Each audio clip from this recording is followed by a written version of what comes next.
বন্ধুরা, তোমরা কে কে ঘরের চাল দিয়ে এভাবে বিরিয়ানি করে খেয়েছো?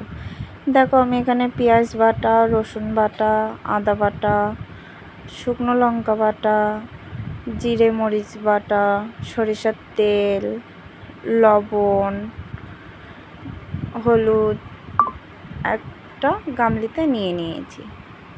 এবার মশলাটা হাত দিয়ে একটু মেখে নেবো।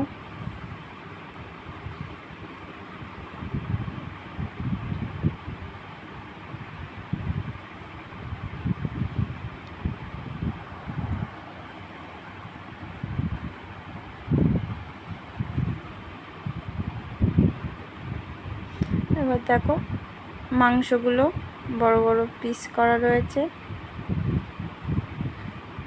তো মশলাটার সাথে চিকেনটা ভালোভাবে মিশিয়ে নেব।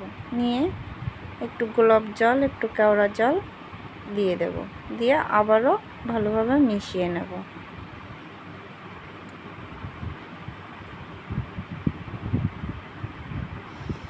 ওইদিকে কড়াইতে পেঁয়াজ ভাজতে দিয়ে দিয়েছি। পেঁয়াজ পেস্তাগুলো ভালো করে ভেজে তুলে নেব। দেখো, ভাজা হয়ে গেছে, তুলে নিচ্ছি। মাংসটা যত বেশি ম্যারিনেট করে রাখা যাবে তত বেশি ভালো হবে। তোমরা টক দই, টমেটো আরও অনেক কিছু দিতে পারো। আমার হাতের কাছে ছিল না, আমি দেইনি। তবে এভাবে খেতে ইচ্ছে হচ্ছিল, তো ভাবলাম ঘরের চাল দিয়েই করে দেখি কেমন হয়।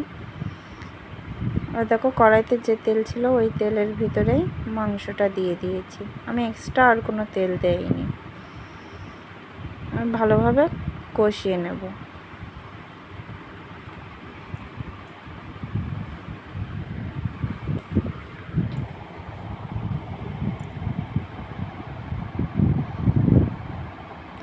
আরও একটু ভালোভাবে কষিয়ে নেব।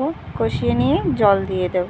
ভালোভাবে মেশানো হয়ে গেলে জল দিয়ে দিয়েছি। আলুগুলোও দিয়ে দিয়েছি। এবার ঢাকা দিয়ে ভালোভাবে সিদ্ধ করে নেব।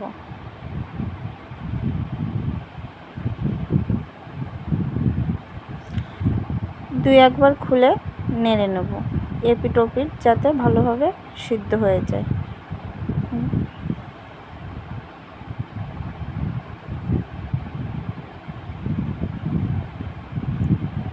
দেখো, একটু গরম মশলা গুঁড়ো দিয়ে দিচ্ছি।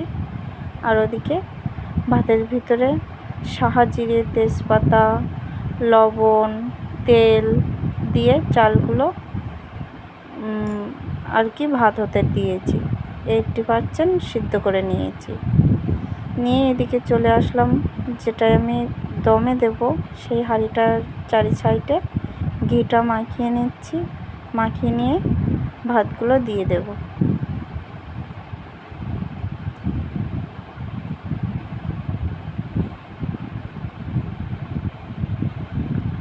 এবার পেঁয়াজ বেরেস্তাগুলো দিয়ে দেব। আমার যেহেতু এখানে অল্প ভাত, অল্প মাংস, তাই আমি একবারেই দিয়ে দেব। 2 কি 3টে লেয়ার করব না।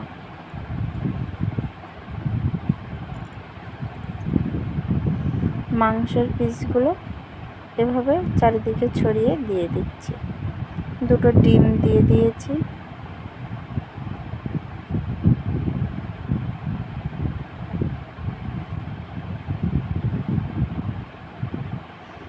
একটা গোটা রসুন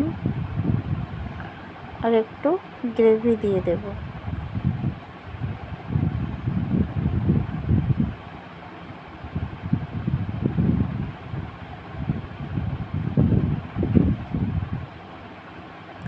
এবার একটু গুঁড়ো করে রাখা ছিল মশলাটা দিয়ে দেব।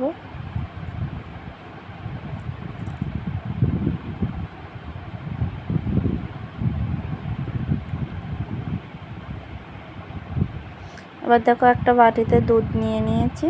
দুধের ভিতরে গোলাপ জল, কেওড়া জল, মিঠা আতর দিয়ে ভালোভাবে মিশিয়ে নিয়ে ভাতের উপরে দিয়ে দেব। আমার কাছে যেহেতু ফুড কালার ছিল না, বুঝতেই পারছো আমার কোনো কিছুই আনা নেই, তো আমি এভাবেই আর কি করে দেখাচ্ছি। তোমাদের যদি মাঝে মাঝে খেতে ইচ্ছে হয় এভাবে ঘরের চাল দিয়ে একটু মাংস দিয়ে এভাবে করে খেয়ে দেখতে পারো কেমন হয়েছে। এবার ঘি দিয়ে দেবো চারি সাইড দিয়ে ছড়িয়ে।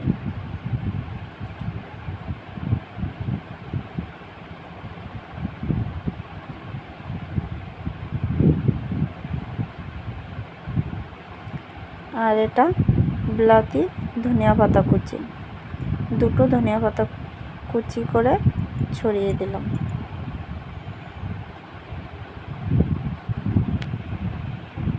এবার ঢাকনা দিয়ে দিলাম।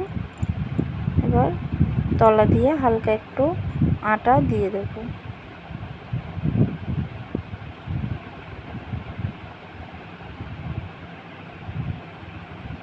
দেওয়া হয়ে গেছে। এবার দমে বসিয়ে দিয়েছি। গ্যাসের আঁচটা ধরিয়ে লো ফ্লেমে বসিয়ে দিয়েছি।